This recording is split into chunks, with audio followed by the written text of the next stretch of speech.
శ్రావణ మాసంలో ఈ వస్తువులను దానం చేస్తే ధనవంతులు కావడం పక్కా. శివపురాణం ప్రకారం శ్రావణ మాసంలో శివయ్యకు నీటిలో కలిపిన నల్ల నువ్వులను సమర్పించాలి. ఇలా చేయడం వల్ల పరమేశ్వరుడు శనిదేవుని అనుగ్రహం తప్పక లభిస్తుంది. అంతేకాదు శనిదోష ప్రభావం కూడా తగ్గుతుంది.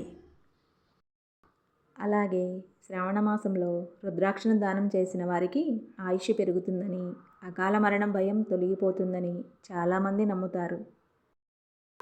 అలాగే ఇంకా శ్రావణ మాసంలో కొబ్బరికాయలను దానం చేయడం వల్ల ఇంట్లో సుఖశాంతులు, శాంతి నెలకొంటాయని చాలామంది నమ్ముతారు. కొబ్బరికాయను దానం చేయడం వల్ల లక్ష్మీదేవి అనుగ్రహం కూడా లభిస్తుంది.